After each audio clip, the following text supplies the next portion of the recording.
Bonjour, voici la procédure pour activer l'accès guidé sur le iPad lors de l'examen du ministère du 5 mai. Donc, il est très important de suivre la procédure afin de s'assurer de la sécurité justement de cet examen. Tout d'abord, pendant l'évaluation, l'élève devra toujours mettre son iPad incliné et que sa luminosité soit à 50 ou à 100% afin que vous puissiez bien voir l'écran de l'élève. Vous pourriez demander à l'élève d'appuyer sur le bouton d'accueil pour vérifier si l'accès guidé est bel et bien activé pendant l'examen de façon aléatoire. Donc, voici ce que vous devez faire au début. Tout d'abord, vous devez demander aux élèves de se mettre en mode avion, de s'assurer que le son est fermé, que la luminosité est entre 50 et 100 et qu'il n'y a pas de notification. Le Wi-Fi, le Bluetooth et le AirDrop devraient être déjà désactivés de toute façon. Par la suite, demandez aux élèves de fermer toutes les applications qui sont ouvertes. Par la suite, vous leur demandez d'ouvrir Antidote et vous allez faire effacer la liste de mots dans l'historique. Tout d'abord, un élève ne devrait pas se trouver dans l'historique lors d'un examen.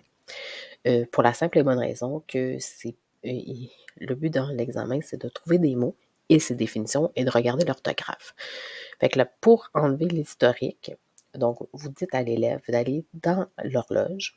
Par la suite, vous allez aller dans la liste de mots, modifier, et malheureusement, on ne peut pas les effacer d'un coup. Il faut les effacer un à la fois.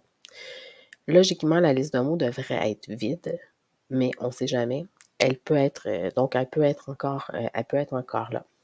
Tandis que l'historique, c'est tout simplement la suite de mots qui est recherchée. On peut justement la laisser là. Mais je vous inviterai quand même pendant l'examen à vous assurer que l'élève n'est jamais dans l'historique de son antidote.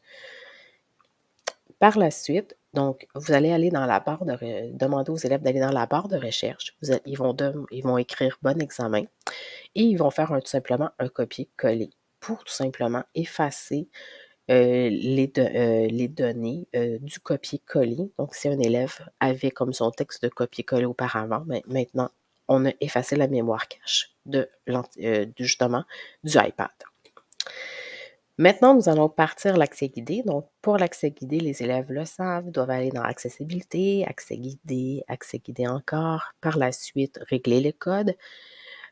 Vous devez leur dire de s'assurer que l'élément gris reste et cliquer sur définir le code d'accès.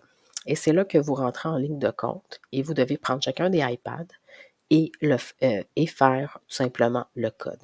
Donc, vous allez tout simplement entrer une série de chiffres 1, 2, 1, 2, 1, 2, 1, 2. Donc, dépendamment du nombre de codes que l'élève a, vous allez tout simplement écrire 1, 2, 1, 2, 1, 2, 1, 2.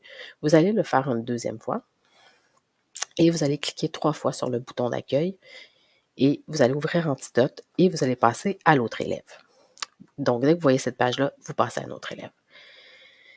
Je vais quand même vous inviter par la suite à continuer le reste des éléments pour que les élèves puissent savoir quoi faire par la suite. Donc, lorsque l'examen est terminé, les élèves vont avoir le code sur les télés de la salle de récréation.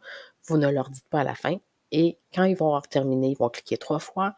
Ils vont taper le code qui est écrit sur la télé et ça va être écrit fin. Et ils vont tout simplement retirer l'accès guidé pour que, justement, il ne faut pas qu'ils oublient de retirer l'accès guidé parce que c'est le code 12112 qui va rester tout simplement en mémoire. Par la suite, s'il y a une problématique pendant l'examen, c'est-à-dire que l'élève n'est pas capable de taper quelque chose ou quoi que ce soit, vous faites comme vous sortez, l'élève va vous demander de sortir. Et donc, il faut absolument que à ce moment-là, vous mettiez le code et vous pouvez tout simplement vous assurer que ces éléments-là verts s'y trouvent, tout simplement.